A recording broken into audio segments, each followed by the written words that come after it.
Bien. Bien, examen físico podológico. La segunda parte, acuérdense, primero anamnesis. Se registra en ficha clínica. Luego, el examen físico podológico no lo van a registrar en el momento porque ya tienen las manos contaminadas, ¿cierto? Bien.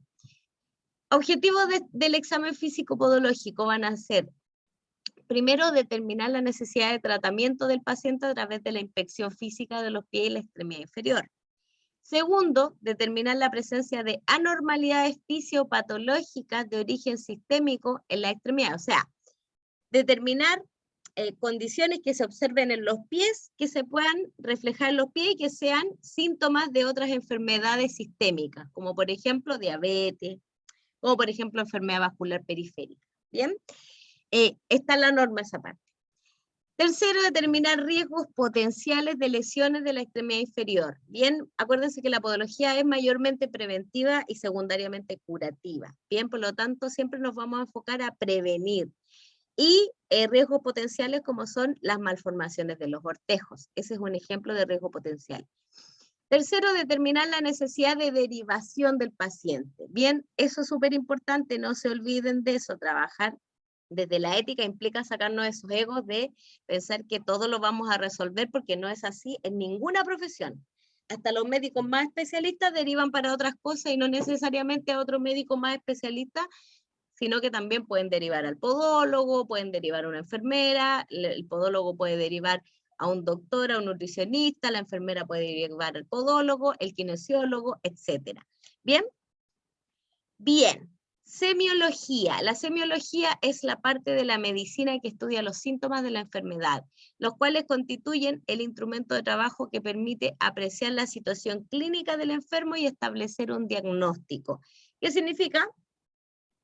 La semiología es la valoración, bien, los cuales constituyen el instrumento de trabajo que pretende apreciar la situación clínica del paciente, o sea, que nos permite, mediante diferentes técnicas, de exploración, identificar cuál es la condición del paciente y sobre qué vamos a tratar, cómo vamos a orientar nuestro diagnóstico y cuáles van a ser el plan de trabajo con el paciente. Nuestro plan de trabajo puede incluir derivación y atención podológica, puede incluir solamente atención podológica, puede incluir solamente derivación. ¿Bien? Bien. Dentro de las técnicas semiológicas, que son las técnicas que nos permiten realizar un examen físico, tenemos la inspección, la palpación, la percusión y la auscultación. Bien, dentro de lo que se utiliza en podología clínica para hacer una evaluación podológica, vamos a aplicar inspección y palpación. Las otras dos son técnicas de exploración física con otros objetivos. Bien, de hecho no tiene sentido.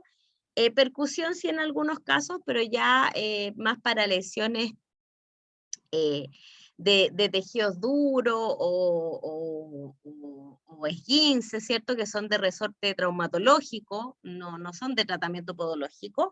Se aplican técnicas de percusión y la auscultación es para escuchar ruidos internos mediante el uso del fonendoscopio, ¿cierto? Y estos de órganos huecos, como por ejemplo del intestino, de los pulmones, ¿cierto? Del corazón.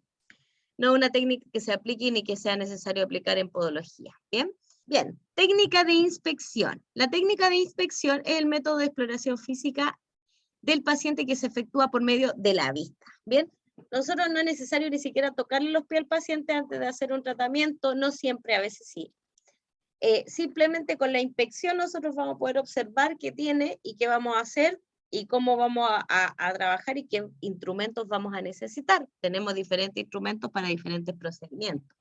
Bien, los objetivos de la inspección van a ser determinar características físicas significativas del paciente, observar y discriminar de manera precisa los hallazgos anormales respecto a la anatomía normal. Bien, observar y discriminar de manera precisa los hallazgos anormales respecto a la anatomía normal. Y por lo tanto, para eso, yo tengo que saber qué es lo normal y qué es lo anormal. ¿Qué es lo normal en la vejez y qué es lo anormal en la vejez? ¿Qué es lo que se espera encontrar normalmente? ¿Cómo se espera encontrar la conformación pédica de un niño, por ejemplo? ¿Cómo se espera encontrar la conformación de la piel de un paciente que ya está diagnosticado con una neuropatía del paciente diabético. Bien, eso es lo que yo tengo que saber, que es normal, y normal, el término normal es súper amplio y va a ser, de hecho es casi individual. Bien, podríamos agruparlo, podríamos decir que lo normal para los pacientes de arriba de 60 años es una condición de la piel, y lo normal para los de 25 años es otra condición de la piel. Bien, bien. Técnica de palpación. La técnica de palpación es una de las técnicas, la segunda técnica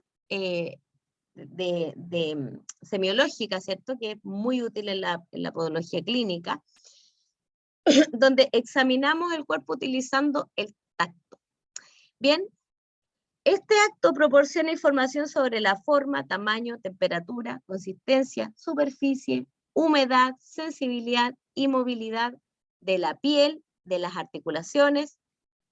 Bien, tienen por objetivo detectar la presencia o ausencia de masas, dolor, temperatura, tono muscular y movimiento. Bien, valorar también mediante la palpación, también valoramos la presencia del pulso, la calidad de los pulsos, pedio, tibial posterior, que nos importan para evaluar cómo está la irrigación del pie, por ejemplo, o también mediante esta técnica podemos evaluar la sensibilidad, donde no palpamos directamente con las manos, pero sí utilizamos un instrumento para hacer la evaluación. Y corroborar los datos obtenidos durante el interrogatorio de inspección. Bien, el paciente les puede referir que les duele cierta zona, y ustedes pueden pensar, sí, esa zona puede ser que estemos hablando de un espolio calcáneo, pero vamos a hacer una palpación posterior para corroborar si estamos concordando con el síntoma que esperábamos cuando hicimos la entrevista. Bien, la percusión es una técnica que permite, mediante pequeños golpes con los dedos sobre la superficie, determinar si hay distintas sonoridades anormales. Bien, por ejemplo, nos sirve para determinar el tamaño, constancia y bordes de algunos órganos corporales, y detecta la presencia o ausencia de líquido en áreas del cuerpo.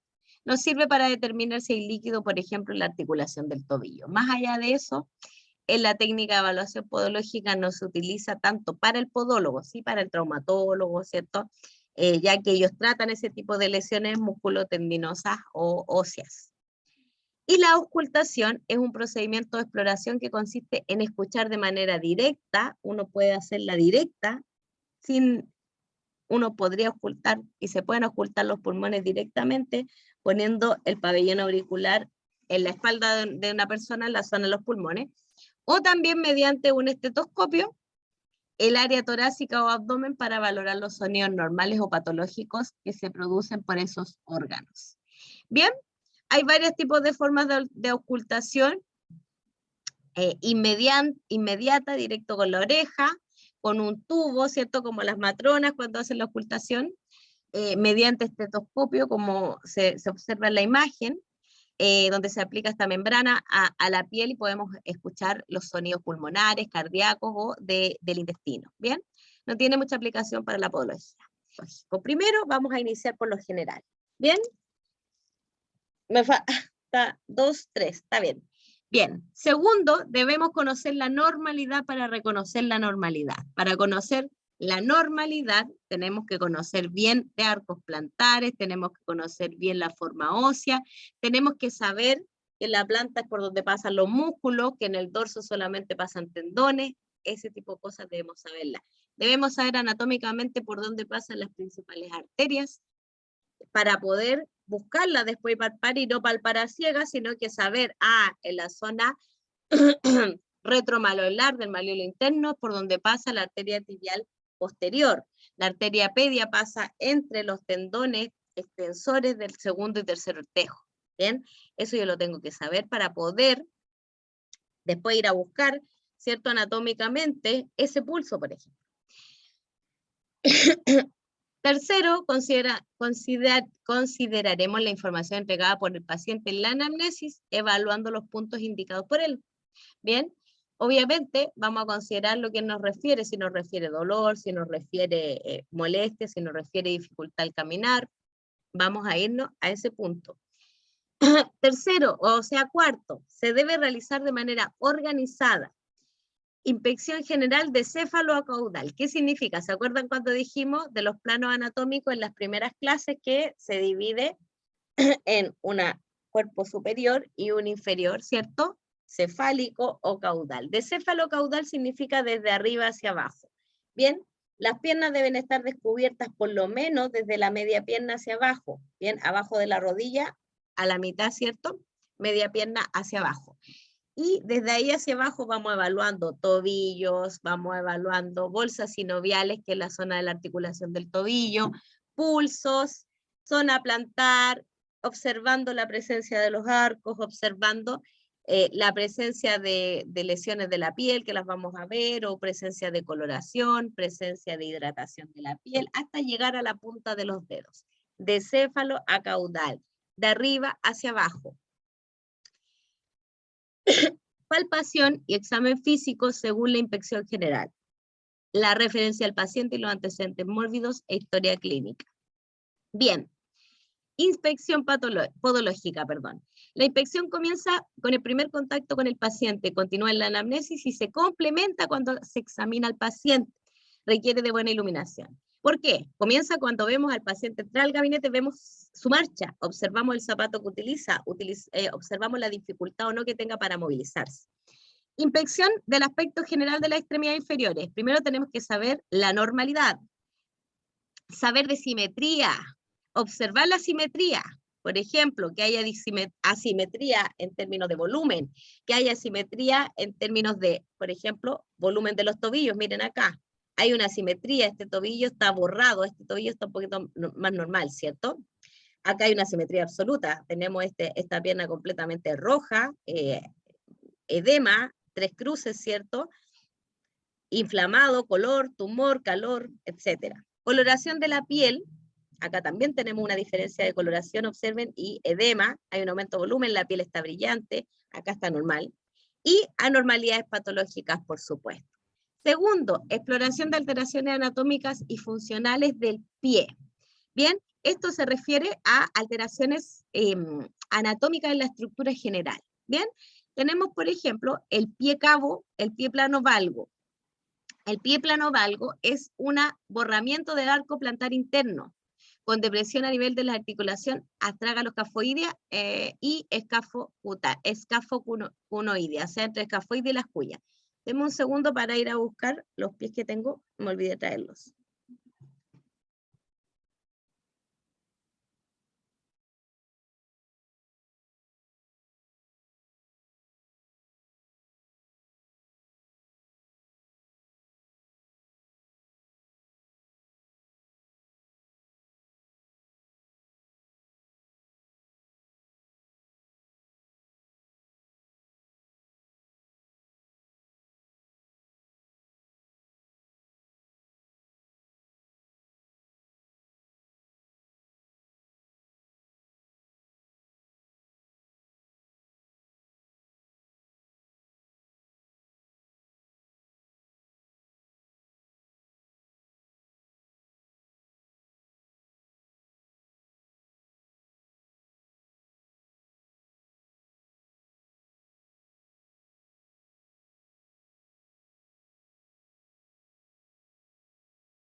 Bien, entonces como les decía, lo primero que vamos a observar es la presencia de lo normal.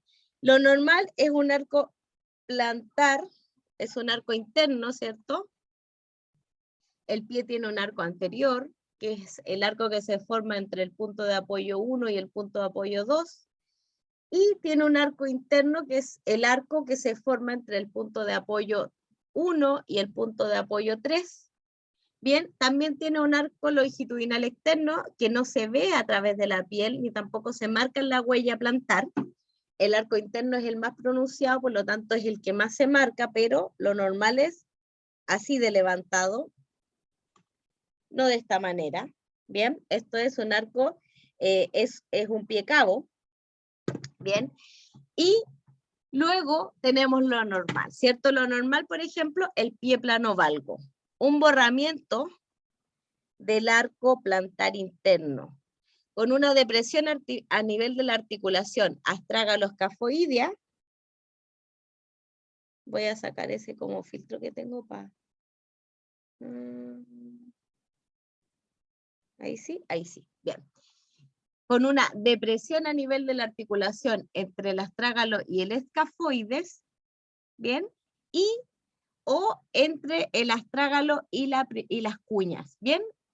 Entonces lo que ocurre es que el arco interno está aplanado, o sea, no tenemos la curvatura, bien. Esto se llama pie plano valgo, bien. Y el pie plano valgo, en la zona del tobillo, lo vamos a observar también con una leve desviación de la articulación hacia la parte medial, ¿bien? Ahí lo vamos a ver con más detalle cuando veamos el pie plano valgo. El pie cabo es una exageración del arco longitudinal en su altura, ¿bien? Eso es el pie cabo, una exageración del arco longitudinal interno en su altura, ¿bien? Obviamente va a traer consigo complicaciones como por ejemplo elosis, elomas de recorrido tal vez, zonas de punto de mayor apoyo, malformaciones de los cortejos, etcétera, por la misma alteración de los músculos y los planos óseos. ¿Bien? Pie plano anterior. El pie plano anterior va a ser una separación en abanico de los rayos metatarsofalángicos con hiperkeratosis plantar en la cabeza de los metatarsianos centrales. Vamos a buscarlo en este mejor. Se le llama rayos a la configuración entre un metatarsiano y su ortejo, o sea, y sus huesos de sus falanges. Bien, eso es un rayo. Rayo 1, rayo 2, rayo 3, rayo 4, rayo 5. Bien, cuando hay pie plano anterior, significa que la articulación metatarsofalángica o la cabeza del metatarsiano, esta es la cabeza del metatarsiano, esta es la base del metatarsiano, donde empieza el metatarsiano, cabeza del metatarsiano. Las cabezas de los metatarsianos 2, 3 y 4, que normalmente no debieran tener contacto con el piso, están planas. ¿Bien? Eso se llama pie plano anterior. No necesariamente siempre va a estar acompañada de pie plano, de pie plano valgo, ¿bien? Pero sí, en algunas condiciones está acompañada de pie plano valgo. En algunas otras condiciones es secundaria a un pie cabo, ¿bien? En este caso, este pie cabo no está como lo encontramos normalmente. Normalmente el pie cabo lo encontramos, si bien exagerado el arco interno, pero el arco anterior se borra porque se empiezan a apoyar en esta zona central, en especial en diabéticos. El hallux valgus va a ser una aducción del primer metatarsiano, con abducción consiguiente del hallux, o sea, el primer metatarsiano se va a abducción hacia adentro, se abduce hacia la parte medial, y la falange proximal del primer ortejo se va hacia aducción, hacia afuera. ¿Bien? Además de eso, aparece exostosis en el borde interno.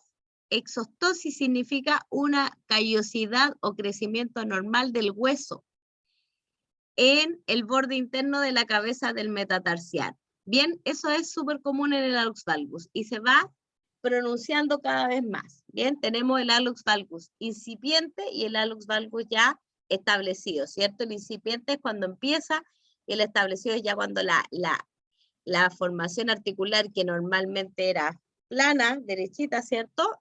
Como esto, los rayos metatársicos son derechos, son rectos, ahora ya tenemos una desviación. En este caso, por ejemplo, que se forma un ángulo de aproximadamente 180 el extendido, 160 grados. ¿Bien? Se reduce ese ángulo. Bien. Segundo, exploración de alteraciones anatómicas y funcionales. Quinto varo. El quinto varo es la abducción del quinto metatarsiano y también puede encontrarse cabalgado. ¿Se acuerdan que lo vimos en la simbología podológica recién? Es una abducción hacia adentro, abducción, como que me abducen, ¿cierto?, lo extraterrestre, y la abducción es hacia afuera, sin B, con solo D, del quinto ortejo con exostosis, o sea, crecimiento de una callosidad en el hueso del borde interno de la cabeza del metatarsiano, y se manifiesta, ¿cierto?, con esa juanete que se observa en el lateral. Dedo en garra, no hay imagen acá, pero ustedes ya lo conocen. Distal total en martillo con hiperkeratosis dorsal de las articulaciones interfalángicas. Bien, el dedo en garra comúnmente se acompaña de hiperkeratosis en el dorso de las articulaciones, o si el dedo se está apoyando mucho en el suelo, hiperkeratosis de la zona anterior de los dedos. Bien, polidactilias en niños son la aparición de ortejos supernumerarios, más de 5 dedos. Bien, en este caso, por ejemplo, este bebé nació con 6 deditos. Fíjense, el quinto ortejo está como, de hecho, se observa como junto con el cuarto. No sé cómo será la condición ósea de esto, en este caso de él, porque son malformaciones diferentes de acuerdo a cada niño, pero en el fondo lo más probable es que tenga estos dos ortejos juntos a un metatarsiano. Bien. El tercer punto a valorar, entonces, vimos. Lo primero va a ser la inspección, donde nosotros vamos a observar a simple vista si hay alguna normalidad. Por ejemplo, en la simetría, en el volumen, en la coloración de la piel, alguna normalidad patológica a simple vista. Lo segundo que vamos a observar si hay alguna alteración anatómica funcional, como es el pie cabo, el pie plano o el pie normal. O si hay hallux valgus, o si hay quinto varo, o si hay ortejo en garra, ¿sí?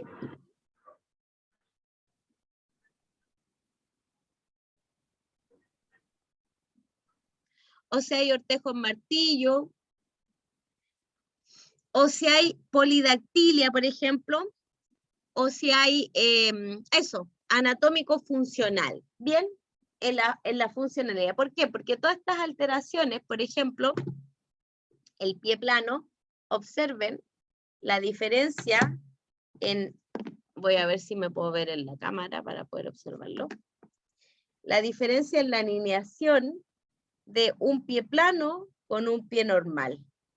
Bien, el pie plano, por estar plano, por haberse perdido el arco interno, tiende a esta articulación desviarse y la persona tiende a caminar con una marcha diferente, anormal, a una marcha con un pie con los arcos conservados. Así se dice cuando un arco está normal, está conservado. ¿Bien?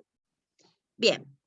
Y lo tercero va a ser la valoración de la piel. Ya nos vamos a ir a mirar la piel. ¿Cómo está la piel? Las características de la piel. La piel, como ustedes saben, es un órgano y es, en lo específico, nosotros trabajamos sobre la piel. En la podología se trabaja sobre la piel. No se puede apoyar un tratamiento con una órtesis de silicona para proteger la piel. O también incluso le podemos indicar al paciente órtesis para hacer corrección cuando el paciente esté con una hallux valgus incipiente, en un inicio, ¿cierto?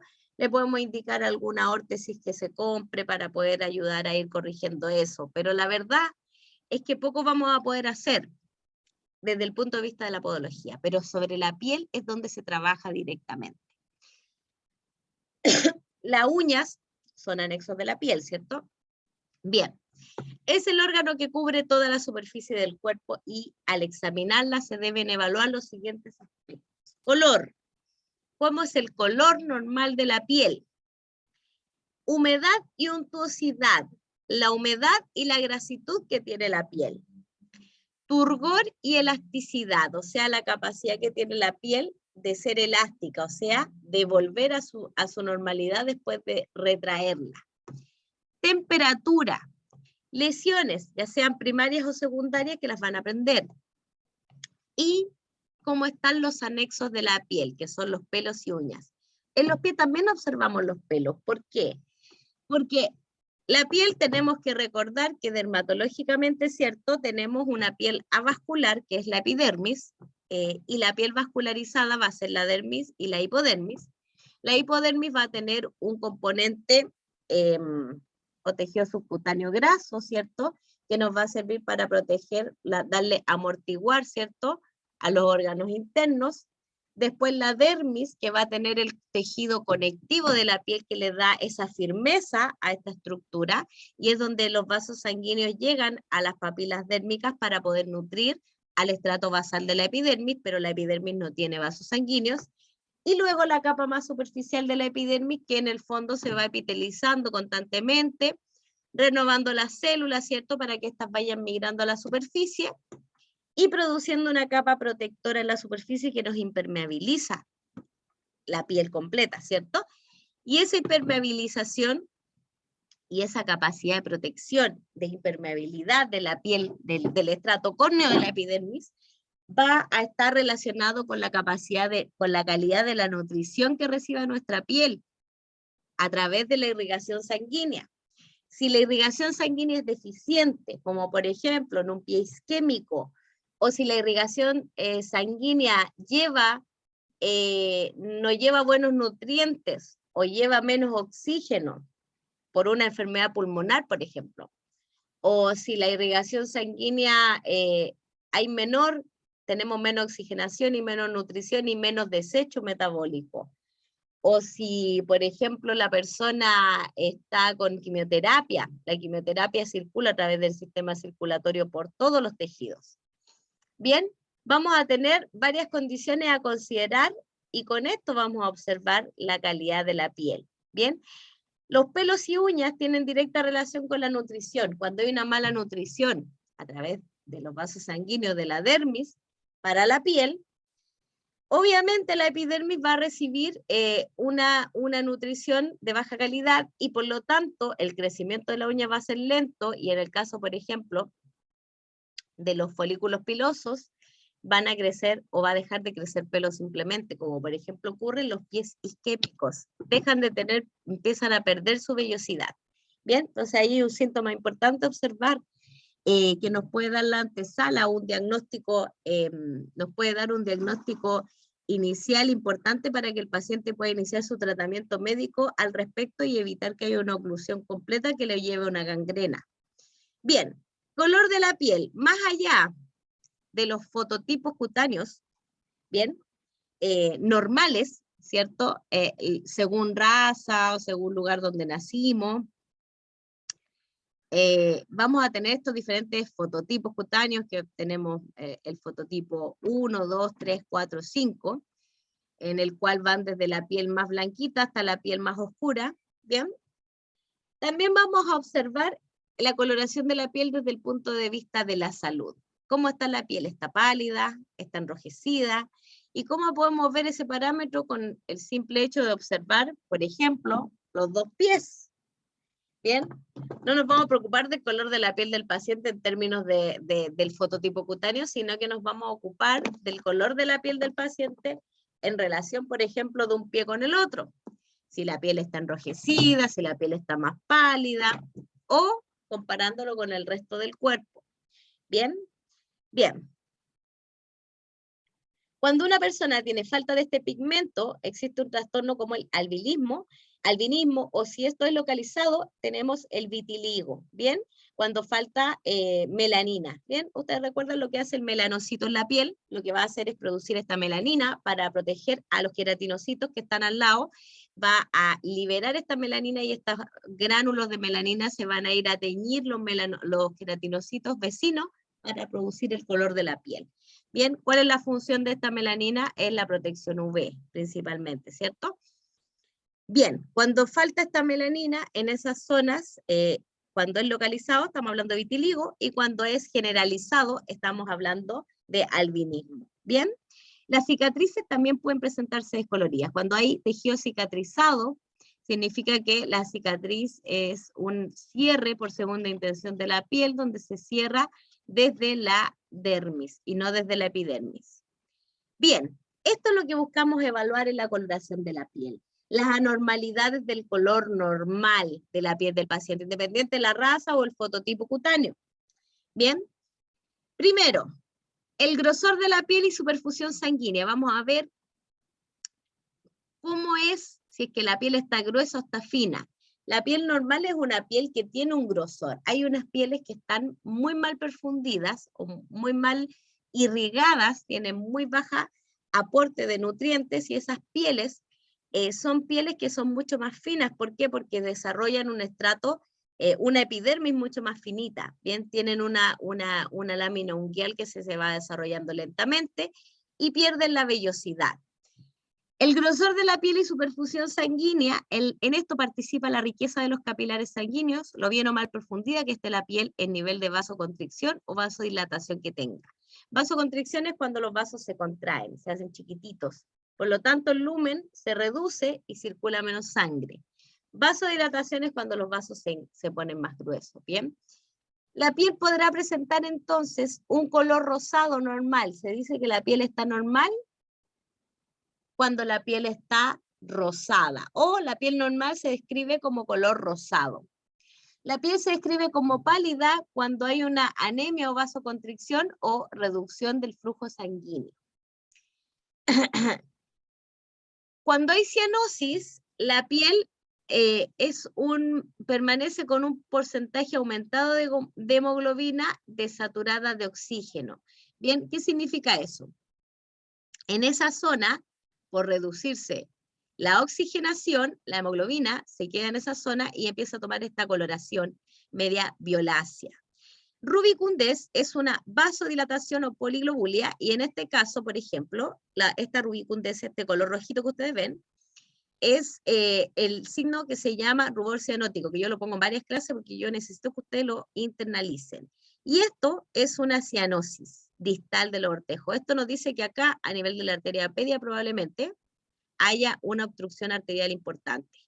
Bien, otras coloraciones anormales de la piel que nos pueden decir que mandemos al paciente al hospital al tiro, por ejemplo, la ictericia, coloración amarillo de la piel o de las mucosas oculares o incluso de la zona blanca del ojo, que dicen que hay una condición de origen al hígado, el páncreas o la bilis.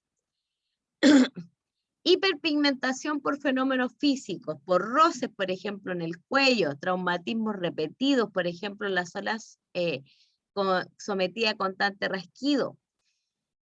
Personas que pasan mucho tiempo frente a braseros, adquieren una pigmentación reticulada en las piernas, a veces se denomina cabritillas, que son estas, no tengo un dibujo de eso, pero son estas como, que se forman así como un mapa en la piel de color rojo. Humedad y untuosidad, otro punto a valorar en la piel. Bien, la humedad va a ser una cualidad que depende de la hidratación, y esta hidratación va a depender de la acción de las glándulas sudoríparas, el calor ambiental y el estado neurovegetativo. Bien, la humedad va a ser el nivel de hidratación que presente la piel. Bien, y esto no tiene que ver con las cremas. Las cremas lo que hacen es ocluir la piel y pueden preservar el agua intraepidérmica. Pero si la piel no está bien hidratada desde adentro, o sea, desde el consumo de agua, la ingesta de agua, se va a deshidratar y por lo tanto va a perder ese equilibrio que nos ayuda a generar la capa impermeable. La untuosidad es la condición oleosa que puede adquirir la piel por efecto de las glándulas sebáceas. Si las glándulas sebáceas hiperexcretan, vamos a tener una mayor grasitud de la piel o una piel más untuosa. Este signo es importante, turgor y elasticidad.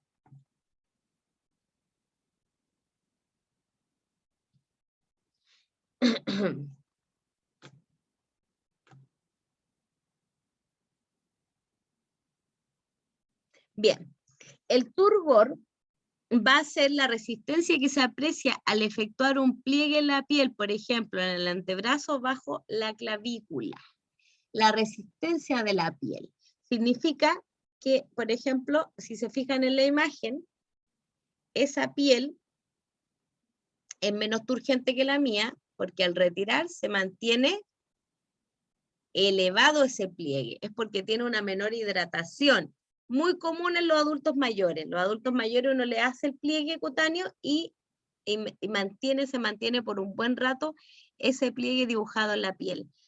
Este es un indicativo de que la piel o está deshidratada o por lo tanto este turgor se disminuye en personas deshidratadas. Pero también con la edad. Es común en los adultos mayores. Esto es una condición para los adultos mayores común, pero las personas que no somos adultos mayores, la piel debe volver y debe además tener la dificultad de tomar ese pliegue. O sea, mientras menor edad, mayor dificultad de tomar el pliegue, ¿cierto? ¿Por qué? Por la menor hidratación de la piel. La elasticidad es la rapidez en la que desaparece ese pliegue. El turgor es la resistencia que ofrece la piel para tomar el pliegue y la elasticidad es la capacidad de la piel de volver a su condición normal. Por ejemplo, la piel de la cara tiene un turgor mucho menor, ¿cierto? Una capacidad de turgor mucho menor, o sea, nos cuesta mucho agarrarla y luego al reducirla la elasticidad inmediatamente se devuelve a su forma. Pero si ustedes toman la piel de la carita de un anciano, para poder tomarla, ¿cierto? La piel propiamente tal, no toda la mejilla, porque ahí estamos abarcando músculo, pero la piel propiamente tal nos va a costar mucho menos. ¿Bien? Bien. Temperatura de la piel. La temperatura puede ser normal, aumentada o disminuida. Y afectar en forma generalizada o en un sector determinado. Cuando aumento la temperatura general, estamos hablando de fiebre, ¿cierto? Cuando una disminución de la temperatura general bajo lo normal, estamos hablando de hipotermia. Se habla de fiebre cuando la temperatura sube sobre 37,5 grados. Se habla de hipotermia cuando la temperatura baja a los 35 grados. Calor local es diferente. Bien, el calor local es el aumento localizado de la temperatura. Por ejemplo, de un dedo, de una zona del antepié, por ejemplo, o del pie completo, o de la pierna completa, pero es local. Bien, no es fiebre, es calor local. Y es un signo de infección. Los signos de infección son calor, tumor, dolor, color, y el quinto signo viene siendo recién el exudado. Bien, tenemos 4 signos de infección: calor, dolor, tumor, color. Bien, disminución localizada de la temperatura debido a fenómenos regionales, por ejemplo, mala circulación distal, isquemia localizada. Si los pies se nos ponen frío en las puntas o las puntas de los dedos, significa que tenemos una menor cantidad de aporte de vascularización. Bien, lesiones cutáneas. Al examinar las lesiones o alteraciones de la piel, es necesario fijarse en aspectos como los siguientes: características de las lesiones más elementales, como las máculas, las pápulas o las vesículas. Evolución de esas lesiones, cómo van evolucionando. Por ejemplo, en una picadura de insecto, cuando ustedes van al médico, lo que hace el médico cuando sospecha de que pueda ser un loxocelismo, una picadura de araña, el médico va a hacerle un dibujo hasta donde llega lo rojo que tiene esa lesión. Y le va a decir, si esto aumenta el tamaño, si lo rojo de la lesión sobrepasa el círculo que dibujé, tiene que volver a venir. ¿Por qué? Porque ahí queremos ver cómo va la evolución. Si es que hay una picadura de araña, por araña rincón, esto va a aumentar, ¿cierto? Bien. Eso es para observar la evolución. Lo mismo con lo que es las lesiones podológicas. Si tengo una onicocriptosis, le voy a sacar la espícula y después voy a ver la evolución de esa lesión, ya sea por foto, por WhatsApp, como consulta de control, como sea. Es importante en las lesiones cutáneas observar la evolución. Ubicación de ellas en el cuerpo. En ese sentido, conviene fijarse si son únicas o múltiples, si son simétricas o asimétricas, si afectan a un pie nomás o a los dos. Si son localizadas, por ejemplo, están solo en un sector, como es el caso del herpes, o están generalizadas, como por ejemplo la varicela. Si son de distribución centrípeta, o sea que predominan en la zona del tronco abdomen, como por ejemplo el sarampión, o centrífuga, que están en las extremidades, por ejemplo, que un paciente les diga, tengo estas lesiones, puros puntitos rojos en las palmas de las manos y en las plantas de los pies. Bien. Ubicación preferente, por ejemplo, si son zonas de exposición al sol, como la cara, el escote, las manos, como ocurre en las reacciones de fotosensibilidad. Bien, ¿qué es una reacción de fotosensibilidad? Es una reacción en la cual cuando estamos consumiendo algún fármaco que presenta fotosensibilidad, nuestra piel, que está expuesta al sol, justo donde no hay ropa, se va a tomar otra coloración al exponernos al sol. Es una reacción de fotosensibilidad que ocurre con algunos fármacos. Bien, confluencia de las lesiones, máculas que confluyen y dan un aspecto cartográfico, como ocurre en el exantema morbiliforme del sarampión, como que tienen una forma específica. Síntomas asociados, lesiones que dan dolor o sensación de quemazón, como el herpes. Circunstancia en la que aparece reacción de fotosensibilidad, por ejemplo, es algo que aparece cuando se pone al sol, mientras se está tomando, por ejemplo, la tetraciclina, que es un medicamento fotosensible. Condiciones sociales o ambientales. En ocasiones es necesario precisar las facilidades para el aseo personal de la persona.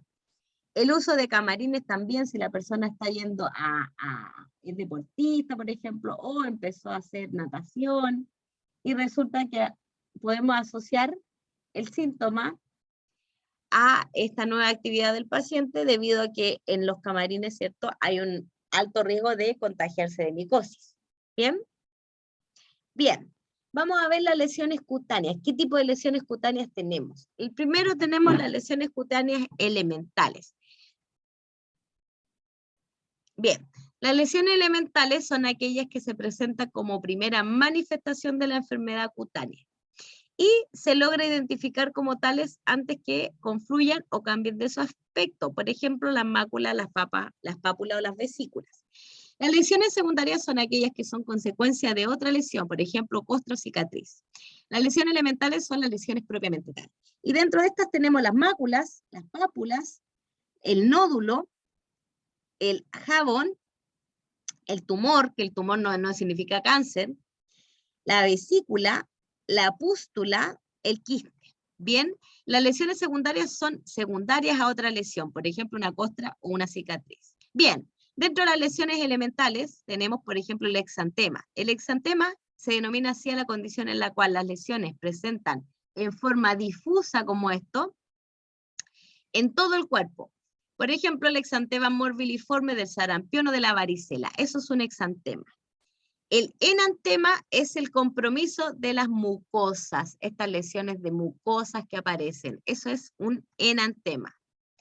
El eritema es un enrojecimiento de la piel, se produce por vasodilatación, se abren los vasos sanguíneos y en esa zona llega más sangre. Cuando sentimos vergüenza, aparece eritema, porque se nos va la sangre a la piel de la cara. Al aplicar presión con un dedo, la lesión se va a poner blanca. Eso es importante para diferenciar un eritema. ¿Bien? Porque se nos van a vaciar los capilares sanguíneos de esa zona. Bien, la lesión tiende a blanquearse al exprimir los vasos sanguíneos y luego al soltar la presión, el área nuevamente se perfunde y se va a volver a poner roja. La mácula es una mancha no levantada, es un cambio localizado de la coloración. El color dependerá del mecanismo involucrado. Por depósito de hemoglobina, va a tomar un color café amarillento, por depósito de melamina, café negruzco, y por vasodilatación, enrojecido. Las máculas pueden ser manchas en la piel por melamina, por ejemplo, cuando hay una quemadura solar importante. Por ejemplo, la pápula es una lesión levantada. La mácula no se levanta de la piel, ¿bien? Es una mancha rojita. La pápula sí, está levantada, está circunscrita, mide menos de 1 centímetro de radio, en general es redonda, pero puede variar un poco. Su superficie puede ser suave o rugosa como un papiloma, bien, rugosa como un papiloma o como como una verruga, bien. Bien, el nódulo es una lesión sólida, redondeada, mayor de 1 centímetro. bien circunscrita, o sea, tiene la forma bien limitada, redondeada. Es como una pápula, pero de tamaño mayor a 1 centímetro, ¿bien? De hecho, algunas pápulas que son, por ejemplo, granos en la cara, que se llaman comedones, forman pápulas y después forman estos verdaderos nódulos, ¿cierto? Que son estos acné que forma como nódulos, que son bastante gruesos y endurecidos. Bien, tumor.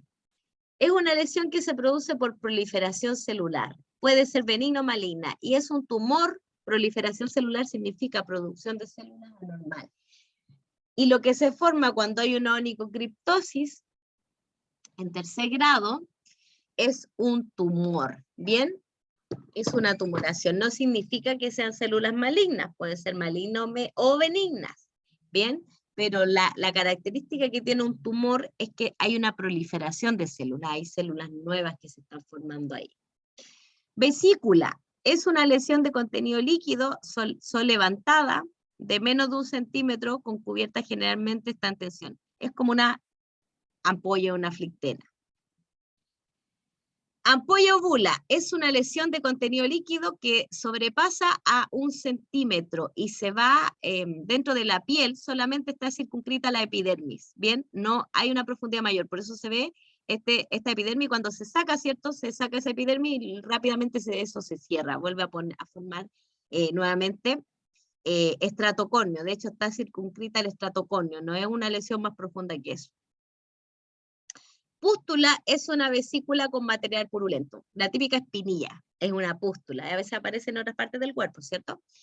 Placa es una lesión plana, levemente levantada, mayor de 1 centímetro. Puede ser una lesión en sí misma o resultado de la confluencia de otras lesiones. Estas placas muy comunes cuando aparece micosis, placa micótica, aparece un hongo en la piel y aparecen estas placas, cuando especialmente es por arriba de la planta, o sea, por arriba del pie, en la pierna, o en los brazos, ¿cierto? Escama es una delgada lámina de estrato córneo que va formando laminillas, así se ve una escama. Generalmente aparece por una condición patológica, como por ejemplo una psoriasis, que sea trastorno de la queratinización de la piel. Bien, generalmente esa es la razón por la que puede aparecer esto. O también como lesión de la piel circundante de una úlcera venosa, aparece esta piel escamosa. Bien, erosión es una lesión debida a la pérdida de la epidermis, sin comprometer a la dermis. Al sanar no deja cicatriz. Ulceración es una solución de continuidad, o sea, se pierde la continuidad de la piel que compromete la epidermis y parte de la dermis.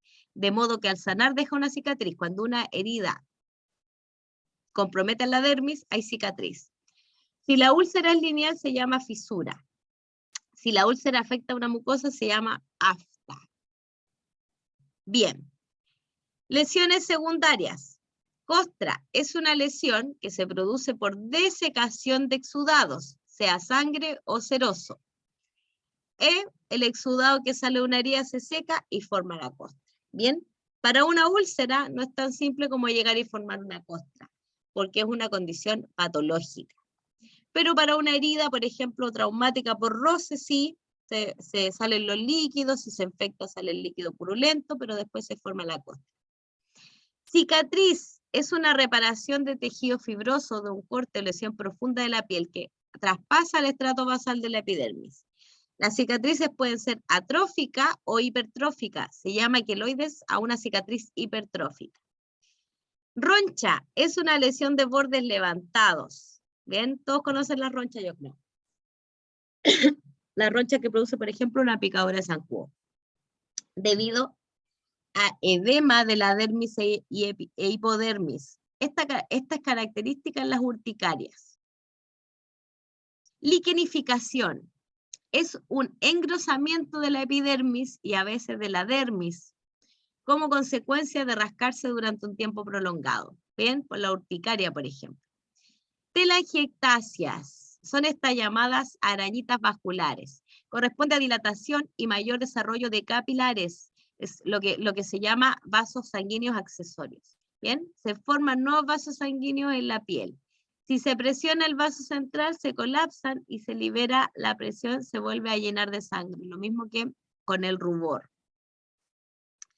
Petequia, miren, está importante. Son lesiones por extravasación de sangre del tamaño de la cabeza de un alfiler. ¿Por qué son importantes? Las petequias pueden ser síntomas de algunas enfermedades complicadas, ¿bien? Como una PTI, incluso algunas leucemias pueden presentar petequias, ¿bien? Por lo tanto, es una condición que podemos ver en manos y pies, y aparecen en manos y pies como principalmente, al inicio, perdón, y necesitamos derivar al paciente con urgencia si encontramos este síntoma presente en la piel, ¿bien? A veces el paciente puede que no lo vea. Equimosis es lo que se conoce como moretón, y se debe a extravasación de sangre. Cuando uno se pega, la sangre de los capilares finitos que está ahí, se sale, se rompen. Se extravasan y quedan en el espacio extravascular, ¿cierto? En el intersticio que se llama. Eso genera esta aparición del moretón. Efélide es lo que conocemos como peca y se debe a concentración localizada de pigmento melánico, o sea, de la melanina. Pelo. La distribución del pelo es diferente en hombres y mujeres y va cambiando con la edad. Algunas alteraciones de la distribución y características del pelo se presentan a continuación.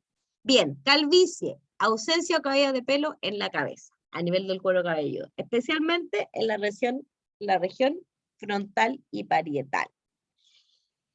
Alopecia es diferente a calvicie. Alopecia es la caída del pelo por diferentes motivos. Puede haber muchos motivos. Estrés, por ejemplo, factores psicogénicos, quimioterapia, infecciones, como por ejemplo hongo, tiña en la piel, radioterapia, ¿cierto? Eso es la alopecia, es distinto a la calvicie. El hirsutismo es la presencia, aumento del vello en la mujer, especialmente cuando se nota en la región del labio superior, barba, pecho y espalda. Bien, eso es hirsutismo y es síntoma de trastorno metabólico, ya sea tiroideo o específicamente muy común también en los trastornos de la tiroides y también de la glicemia, ¿bien? Alteraciones de las uñas. Bien, la acropaquia o dedo en palillo de tambor. Es este dedo que tiene la forma como de vidrio de reloj. O sea, no el dedo, la uña, ¿bien? Se llama acropaquia y es una condición que, si bien algunos pacientes la tienen desde que nacen con los dedos así, con la uña así. No es normal.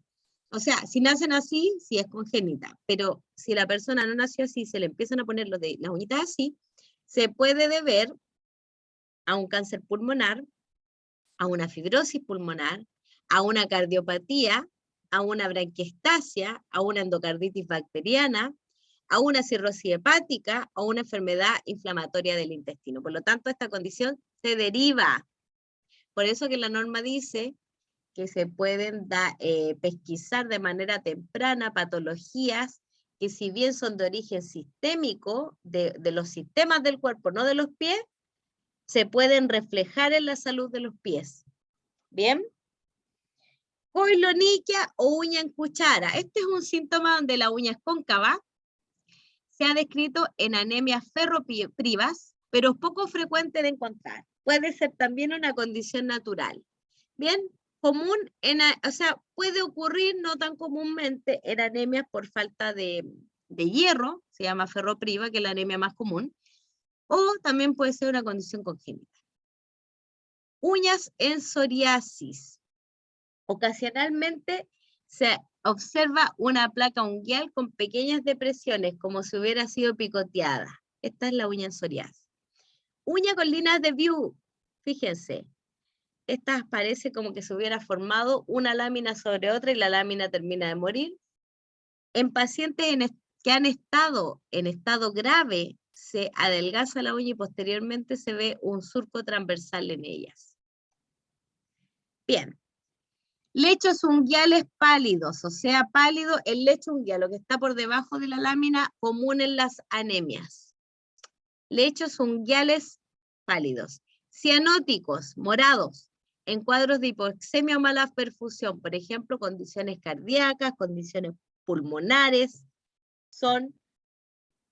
esta es una condición anormal. Bien, paciente al hospital. Uñas en insuficiencia renal crónica. Se observa palidez en la base de la uña, hacia proximal, en la base proximal, más cerca de la cadera. Y un oscurecimiento en la parte distal, o sea, la media luna se observa más blanca y más grande. La piel alrededor de la uña es hiperpigmentada, es más oscurita, fíjense. Así se ve una manito de un paciente con insuficiencia renal. Hemorragia subungual o en astilla. Son pequeñas marcas en sentido longitudinal como una astilla incrustada que pueden deberse a traumatismo o una posible endocarditis bacteriana, o sea, que la persona se haya pegado o otra condición más grave. Puede ser normal la presencia de manchas blanquecinas transversales.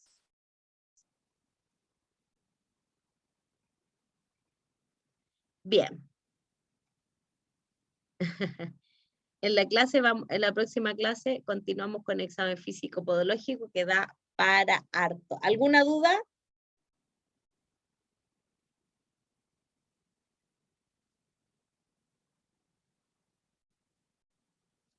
¿Están por ahí?